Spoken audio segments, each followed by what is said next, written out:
How are you doing? Good morning. A beautiful weekend to you. Is today is Saturday and it's amazing one. I'm just about stepping out of my house. Okay, so I want to briefly talk about business name. What is it in a name? Yesterday he, I encountered a young man and he was very energetic, so proud of his business. And he was like, business is named Beast and Bustle. I was like, why are you naming your business Beast and Bustle?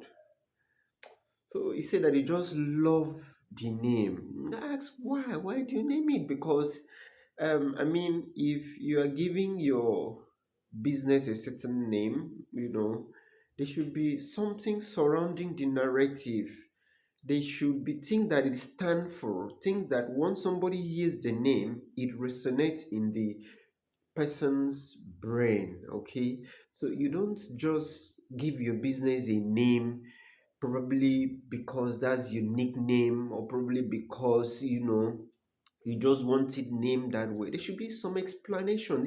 Even your branding, even your colors should be able to depict something that is in tandem with the name, in tandem with your characteristics, in tandem with what you stand for. There are some business that once you hear the name, there is a certain feelings inside your heart.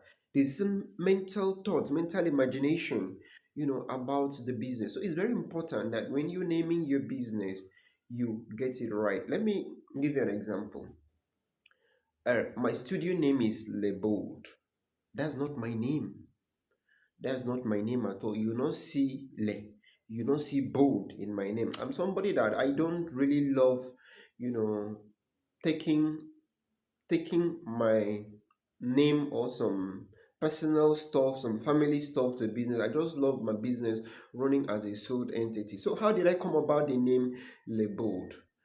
I have always looked at my brand to be a big national brand, despite the fact that I started as a local brand. Okay, so I always have this flair that I can become a continental brand. So some time ago, I was struggling. What do I name my business?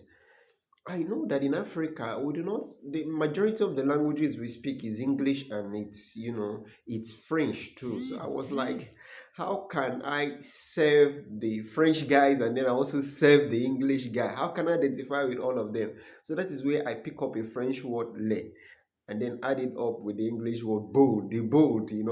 So because I am very daring, I'm very bold, I take on projects that sometimes was bigger than my age, sometimes was bigger than me. I take on daring, I've trampled, I've walked on very tough terrain and I've been able to deliver. Okay, so if you meet me in business, if you ever want to do business, I'm very bold, I'm very daring, that I will take up that challenge and I will endeavor that I deliver. So I want somebody to, like, each time you encounter me, each time my brand comes up in your mind, you know that these are the guys that will deliver that uncommon project, that will give you that uncommon experience, that uncommon fulfillment. All right, so this is just an example of it. So when you want to name your business, sometimes people just name Mike War.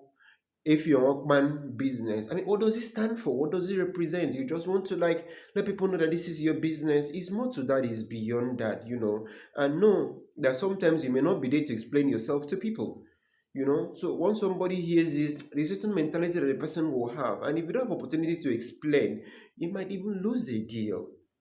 It's like your social media profiles picture and thereabout, names and thereabout.